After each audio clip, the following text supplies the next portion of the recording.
Hello there, my fellow YouTubers, and to my subscribers in particular, as well as the wider world web of nerds for sci-fi and in particular fantasy. Now, it has been some time. Life has hit me hard in a number of ways, for variables that I could and could not control, as well as my own malfeasance. That's on me, but I hope you'll take about anywhere between 5, maybe even a grand indulgence of 10, maybe even 20 minutes of listening to a little bit of this. Just to escape the little world a little bit. Kind of like this little setup I have here. Now, don't worry, I've still got the chest right back there. A little bit of it will be coming out every now and then. But you didn't come here for me and my dramatic intro here. So, let's get right into the narration. An unexpected party. There we go.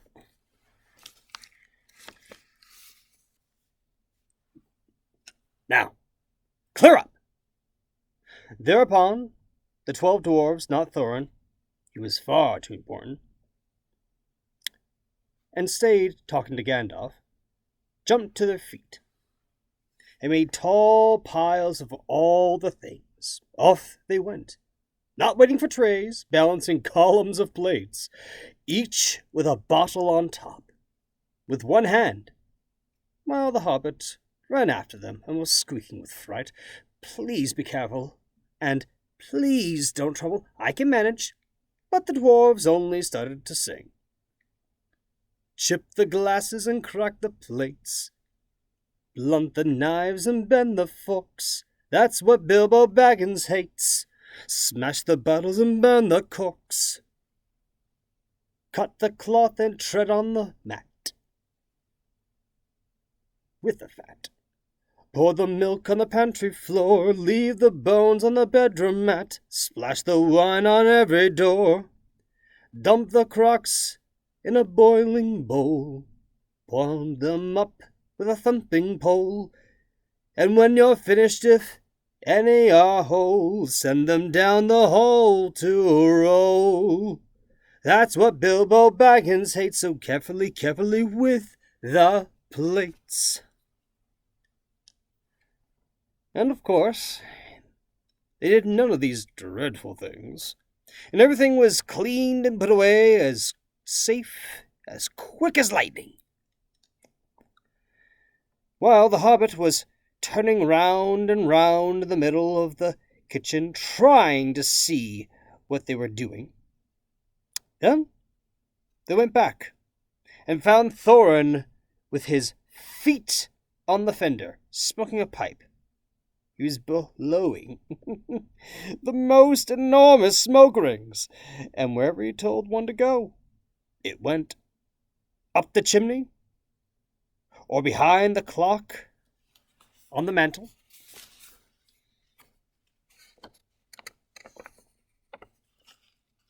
or under the table, or round and round the ceiling. But wherever it went, it was not quick enough to escape Gandalf. He sent a smaller smoke ring than his short clay pipe straight through each one of Thorin's. Then Gandalf's smoke ring would go green and come back to hover above the wizard's head. He had quite a cloud of them about him already, and in the dim light it made him look strange and sorcerous. Bilbo stood still and watched. He loved smoke rings. And then he blushed to think how proud he had been yesterday morning of the smoke rings he had sent up the wind, over the hill. "Now for some music," said Thorin.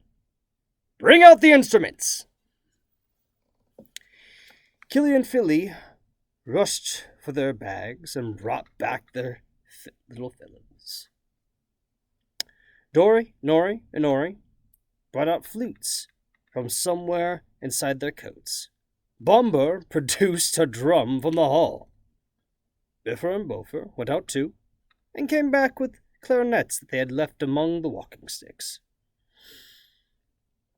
Dwalin and Balin said, "Excuse me, I left mine in the porch." "Just bring mine with you," said Thorin.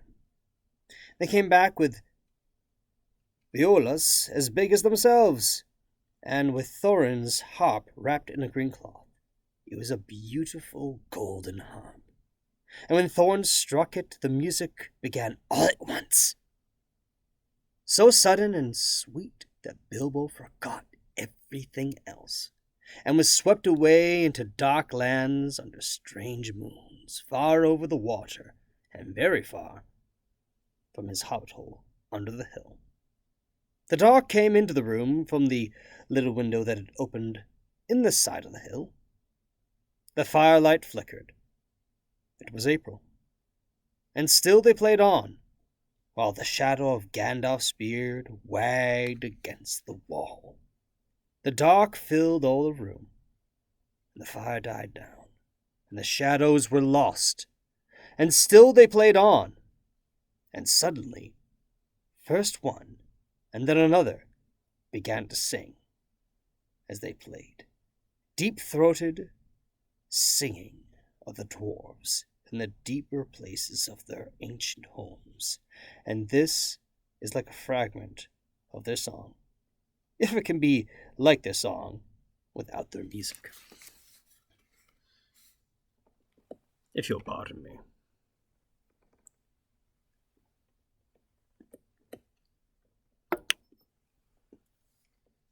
Far over the misty mountains cold, to dungeons deep and caverns old,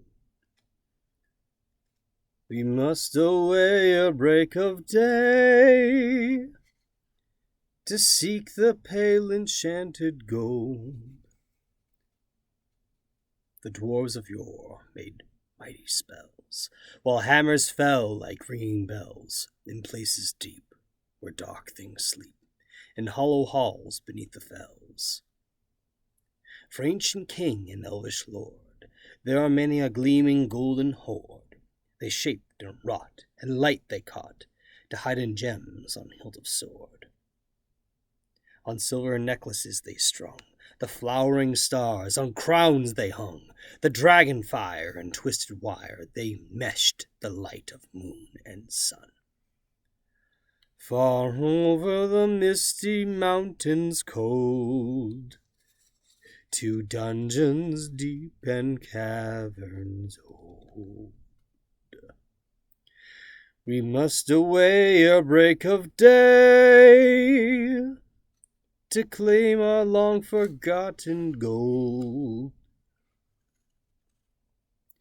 Goblets they carved there for themselves, and harps of gold where no man delves, and there they lay long, and many a song was sung unheard by man or elves. The pines were roaring on the height, the winds were moaning in the night, the fire was red, it flaming spread, the trees like torches blazed with light. The bells were ringing in the dale, and men looked up with faces pale.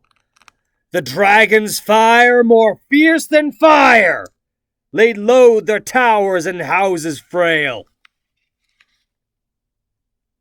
The mountains smoked beneath the moon. The dwarves, they heard the tramp of doom. They fled their hall to dying fall, beneath his feet, beneath the moon. Far over the misty mountains grim, to dungeons deep and caverns dim, we must away a break of day,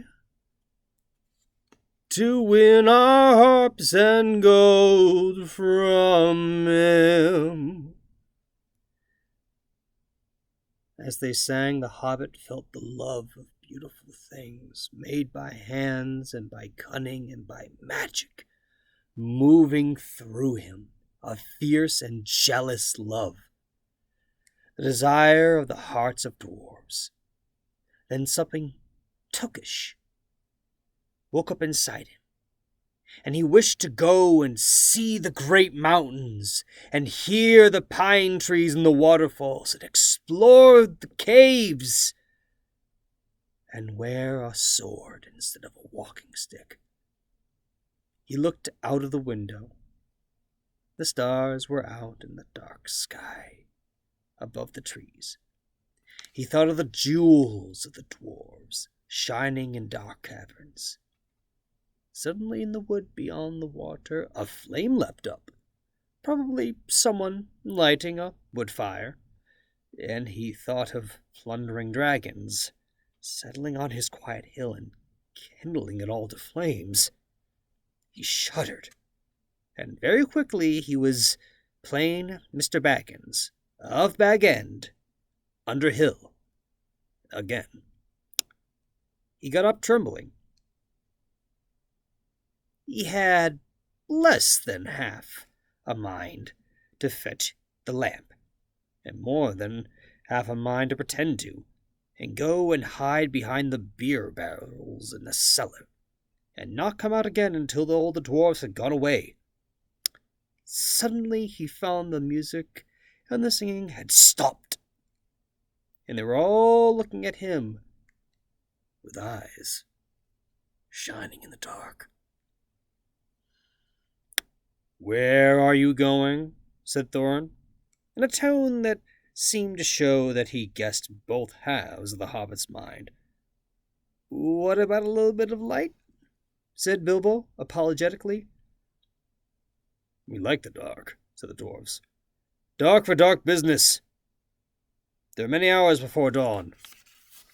"Of course," said Bilbo, and he sat down in a hurry. He missed the stool and sat in the fender, knocking over the poker and shovel with a crash. "Hush!" said Gandalf. "Let Thorin speak!" And this is how Thorin began. "Gandalf, dwarves, and Mr. Baggins, we are not together in the house of our friend and fellow conspirator, this most excellent and audacious hobbit. May the hair on his toes never fall out. All praise to his wine and ale." He paused for breath and for a polite remark from the hobbit, but the compliments were quite lost on poor Bilbo Baggins, who was wagging his mouth in protest at being called audacious and, worst of all, fellow conspirator. Though no noise came out, he was so full of moxed. So Thorin went on. "We are met to discuss our plans, our ways, means, policy, and devices. We shall soon, before the break of this day, start on our long journey. A journey from which some of us, or perhaps all of us, except our friend and counselor, the ingenious wizard Gandalf, may never return. It is a solemn moment. Our object is, I take it, well known to us all.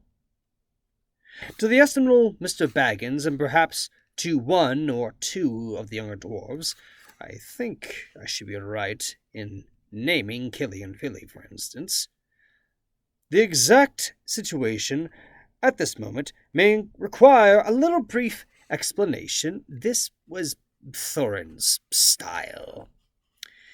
He was an important dwarf. If he had been allowed, he probably would have gone on like this until he was out of breath without telling any one there was not known already. Or at least what was not known already. But he was rudely interrupted.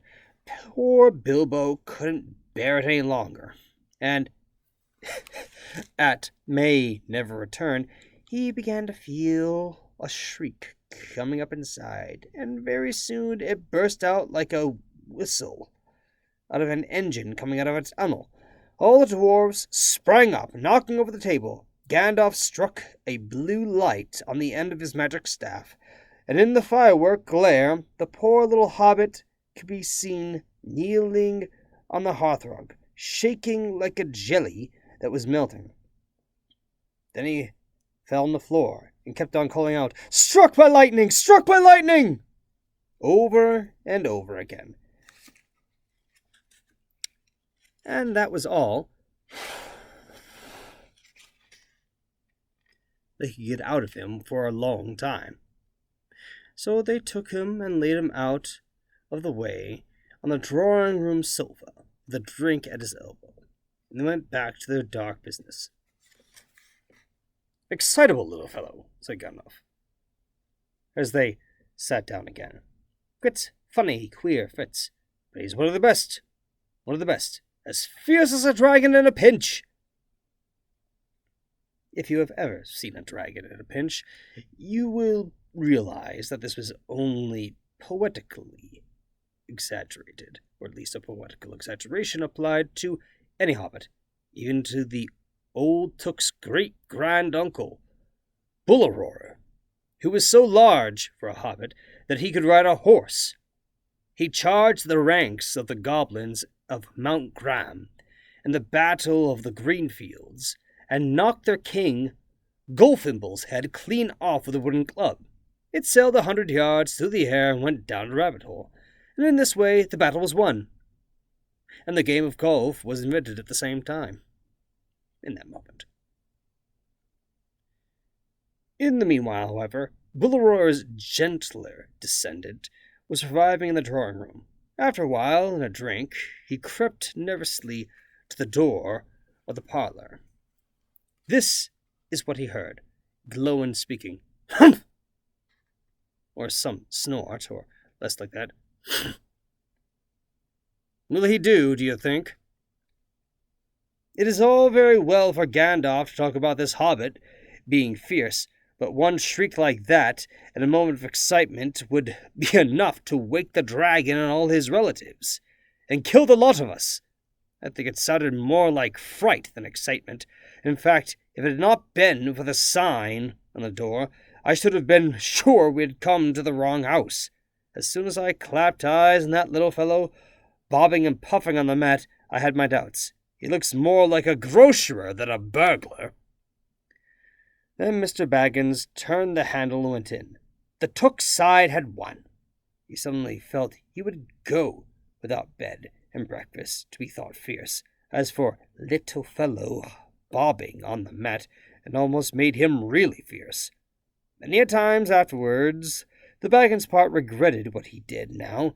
He said to himself, "Bilbo, you were a fool. You walked right in and put your foot in it." "Pardon me," he said. "I have overheard words that you were saying. I don't pretend to understand what you are talking about, or your references to burglars, but I think I am right in believing," this is what he called being on his dignity, "that you think I am no good. I will show you. I have no signs on my door. It was painted a week ago, and I am quite sure you have come to the wrong house. As soon as I saw your funny faces on the doorstep, I had my doubts, but treat it as the right one. Tell me what you want done, and I will try it. If I have to walk from here to the east of the east and fight the wild weirworms in the last desert.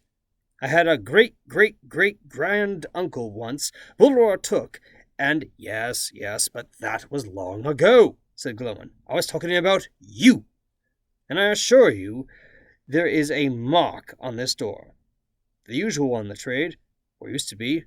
Burglar wants a good job, plenty of excitement, and reasonable reward. That's how it usually reads. You could say expert treasure hunter instead of burglar, if you like. Some of them do. It's all the same to us. Gandalf, you told us that there was a man of the sort in these parts looking for a job at once, and that he had arranged for a meeting here this Wednesday, tea time. Of course there's a mark, said Gandalf. I put it there myself for very good reasons. You asked me to find the 14th man for your expedition, and I chose Mr. Baggins. Just let anyone say I chose the wrong man or the wrong house, and you can stop at 13 and have all the bad luck you like, or go back to digging coal. He scowled so angrily at Glowin that the dwarf huddled back into his chair, and when Bilbo tried to open his mouth to ask a question, he turned and frowned at him and stuck out his bushy eyebrows till Bilbo shut his mouth with a tight snap. A snap. That's right, said Gandalf. Let's have no more argument. I have chosen Mr. Baggins, and that ought to be enough for all of you. If I say he's to be a burglar he is, or will be when the time comes. There's a lot more in him than you might guess, and a deal more than he has any idea of himself. You may possibly all live to thank me, yet. Now, Bilbo, my boy, fetch the lamp. Let's have a little light on this.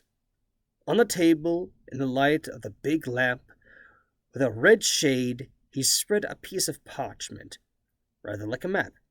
This was made by Thror, your grandfather, Thorin, he said in answer to the dwarf's excited questions. It is a plan of the mountain. I don't see that this will help us as much, said Thorin disappointedly after a glance. I remember the mountain well enough, and the lands about it, and I know where Mirkwood is, and the withered hearth where the great dragon's bred. There's a dragon marked in red on the mountain, said Balin, and it will be easy enough to find him without that, if ever we arrive there. There is one point you haven't noticed, said the wizard, and that is the secret entrance. You see, that runs on the west side, and the hand pointing from the other rooms, that marks a hidden passage to the lower halls. It may have been secret once, said Thorin, but how do we know that it is secret any longer? Old Smaug has lived there long enough to find out anything there is to know about those caves. He may, but he can't have used it for years and years. Why? Because it is too small. 5 feet high, the door, and 3 may walk abreast, say the runes. But Smaug could not creep into a hole that size. Not even when he was a young dragon. Certainly not after devouring so many of the dwarves and men of Dale. It seems a great big deal to me, squeaked Bilbo. When he had no experience of dragons and only of hobbit holes, he was getting excited and interested again, so that he forgot to keep his mouth shut. He loved maps, and in his hall there hung a huge one of the country, round with his favorite walks marked on it in red ink. How could such a large door be kept secret from everybody outside apart from the dragon, he asked. He was only a little hobbit, you must remember. In lots of ways, said Gandalf. But in what way this one has been hidden, we don't know without going to see. From what it says here on the map, I should guess that there is a closed door which has been made to look exactly like the side of the mountain. That is the usual dwarves' method. I think that is right, isn't it? Quite right, said Thorin. Also, I forgot to mention that with the map went a key, a small and curious key. Here it is, he said, and handed it to Thorin. A key with a long barrel and intricate wards, made of silver. Keep it safe. Indeed I will, said Thorin.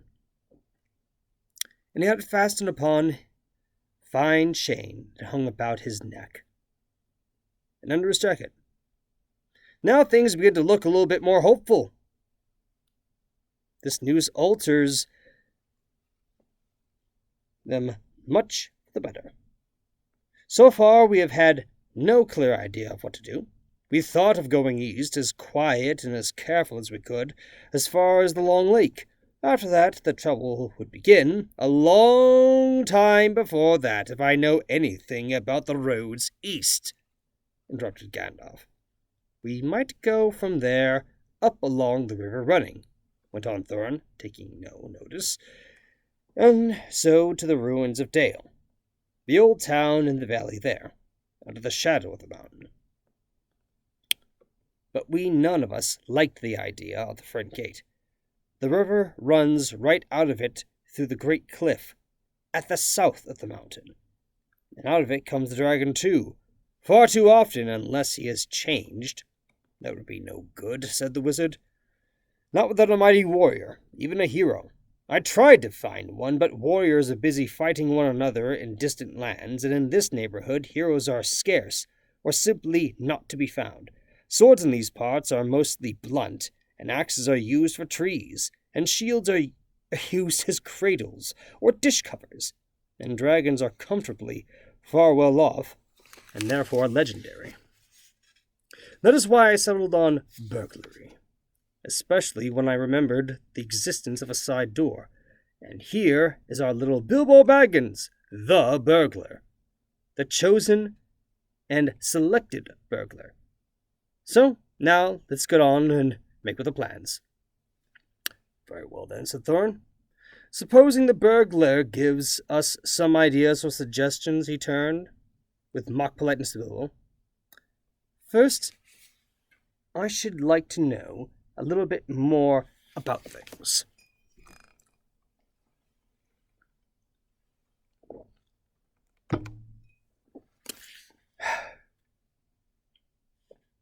Said he, feeling all confused and a little bit shaky inside. But so far, still tookishly determined to go on with things. I mean, about the gold and the dragon and all that, and how it got there, and who it belongs to, and so on and so forth. Bless me, said Thorin. Haven't you got a map? And didn't you hear about our song? And haven't we been talking about all this for hours? All the same, I should like to hear it plain and clear, he said obstinately, putting on his business manner, usually reserved for people who tried to borrow money off of him, and doing his best to appear wise and prudent and professional and live up to Gandalf's recommendation. Also, I should like to know about risks, out-of-pocket expenses, time required, and remuneration, and so forth, by which he meant, what am I going to get out of it? And am I going to come back alive? Oh, very well, said Thorin. Long ago, in my grandfather Thror's time, our family was driven out of the far north, and came back with all their wealth and their tools to this mountain here on the map. It had been discovered by my far ancestor, Thrain the Old.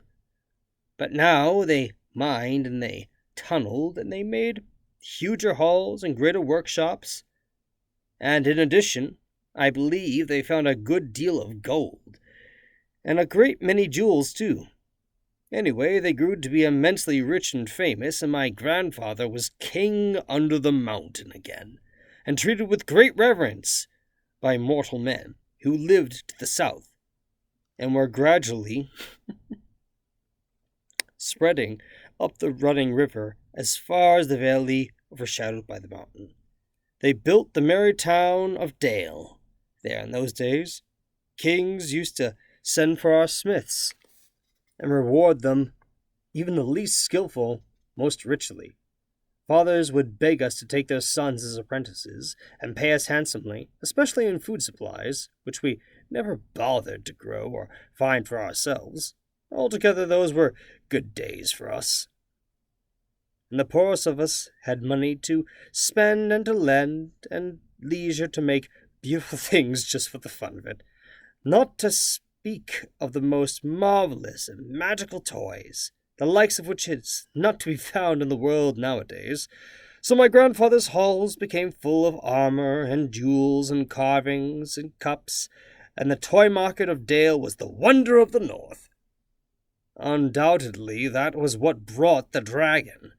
Dragons steal gold and jewels, you know, from men and elves and dwarves, wherever they can find them. And they gather and guard their plunder as long as they live, which is practically forever, unless they are killed, and never enjoy a brass ring of it. Indeed, they hardly know a good bit of work from bad, though they usually have a good notion of the current market value. And they can't make a thing for themselves, not even mend a little loose scale of their own armor. There were lots of dragons in the north those days, and gold was probably getting scarce up there, with the dwarves flying south or getting killed and all the general waste and destruction that the dragons make going from bad to worse. There was a most specially greedy, strong, and wicked worm called Smaug. One day he flew up into the air and came south. The first we heard of it was a noise like a hurricane, coming from the north, and the pine trees on the mountains creaking and cracking in the wind.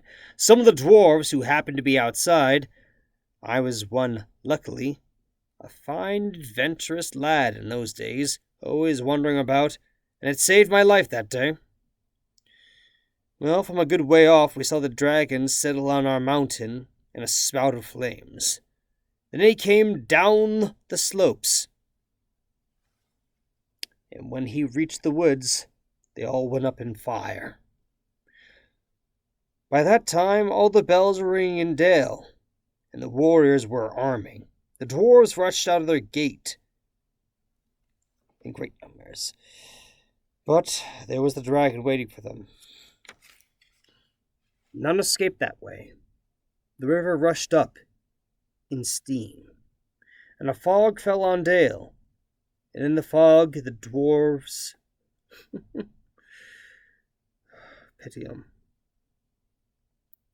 It was the dragon that came on them and destroyed most of the warriors. The usual unhappy story. It was only too common in those days. Then he went back and crept through the front gate and routed out all the halls and lanes and tunnels, alleys, cellars, mansions, and passages. After that, there were no more dwarves left alive inside. He took all their wealth for himself. Probably, but that is the dragon's way. He has piled it all up in a great heap inside, and sleeps on it for a bed. Later, he used to crawl out of the great gate and come by night to Dale and carry off people, especially maidens, to eat, until Dale was ruined and all the people dead or gone. What goes on there now I don't know for certain. But I don't suppose anyone lives there nearer to the mountain than the far edge of the long lake nowadays. The few of us that were well outside sat and wept in hiding, and cursed Smaug. And there we were, unexpectedly, joined by my father and my grandfather, with singed beards. They looked very grim, but they said very little. When I asked how they got away, they told me to hold my tongue, and said that one day, in the proper time, I should know. After that, we went away. And we have had to earn our living as best we could, up and down the lands. Often enough sinking as low as blacksmith work or even coal mining. But we have never forgotten our stolen treasure. And even now, when I will allow it, we have had a good bit laid by, and are not so badly off. Here Thorn stroked the gold chain around his neck. We still mean to get it back, and to bring our curses home to Smaug, if we can. I have often wondered about my father's and my grandfather's escape. I see now they must have had a private side door which only they knew about. But apparently they made a map. And I should like to know how Gandalf got a hold of it, and why it did not come to me, the rightful heir. I did not get a hold of it. I was given it, said the wizard. Your grandfather Thror was killed, you remember, in the mines of Moria by Azog the Goblin. Cuss his name, yes, said Thorin. And Thrain, your father, went away on the 21st of April, 100 years ago, that Thursday, and has never been seen by you since. True, true, said Thorin. Well, your father gave me this to give to you. And if I have chosen my own time and way of handing it over, you can hardly blame me, considering the trouble I had to find you. Your father could not remember his own name when he gave me the paper, and he never told me yours. So, on the whole, I think I should be praised and thanked. Here it is, he said, handing the map to Thorin. I don't understand, said Thorin. And Bilbo felt he would have liked to say the same. The explanation did not seem to explain. Your grandfather, said the wizard, slowly and grimly, gave the map to his son for safety before he went to the mines of Moria. Your father went away to try his luck with the map after your grandfather was killed, and lots of adventures of a most unpleasant sort he had, but he never got near the mountain. How he got there, I don't know, but I found him a prisoner in the dungeons of the necromancer. Whatever were you doing there? Said Thorin, with a shudder, and all the dwarves shivered. Never you mind. I was finding things out as usual, and a nasty, dangerous business it was. Even I, Gandalf, only just escaped. I tried to save your father, but he was too late. He was witless and wandering, had forgotten almost everything except the map and key. We have long ago paid the goblins, Moria, said Thorin. We must give a thought to the necromancer. Don't be absurd. He is an enemy quite beyond the power of all the dwarves put together, if they can be put together and collected in again from the four corners of the world.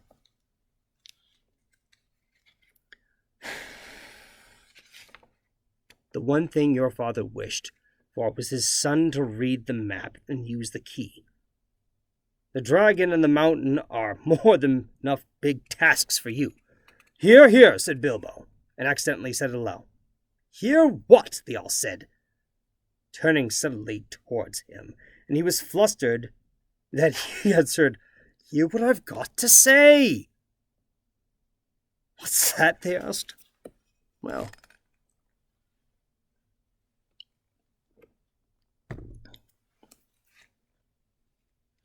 Well, I should say that you ought to go east and have a look around. After all, there is a side door, and dragons must sleep sometimes, I suppose. If you sit on the doorstep long enough, I dare say you will think of something.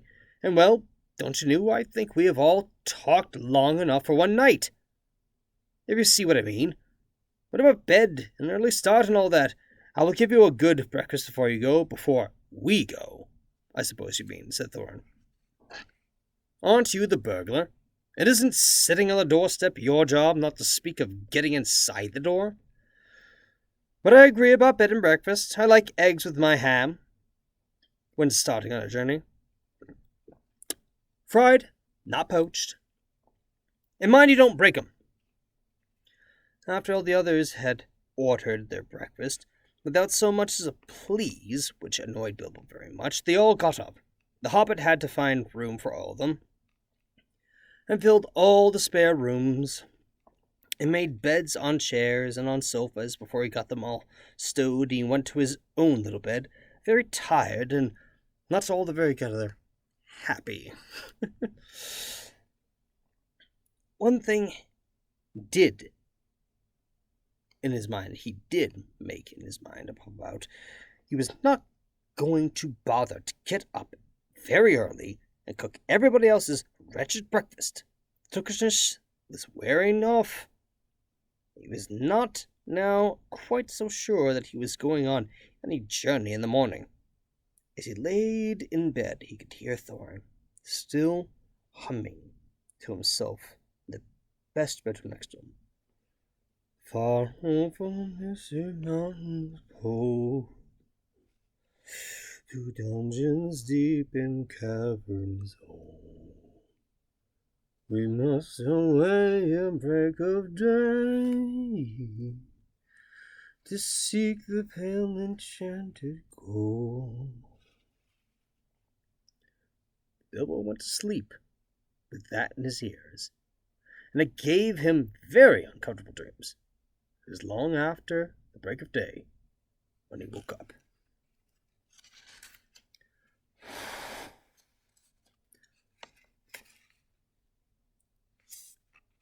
So we'll stop there for tonight. But for the next one will be Chapter 2, Roast Mutton. Now, it has been quite a haul for this little upload here. Quite frankly, I wouldn't be surprised right there if a number of you right there had to take a break right there to, indulge in some food, some drink, or some own proclivity of leisure for yourselves. But I hope that you guys did enjoy his narration of The Hobbit thus far. And I hope to have you around for a couple other videos. And hey, if you enjoyed it well enough right there, share it with a couple others, or subscribe. Till then, I will see you guys in the next video. Till then, this is Double Jace, signing off.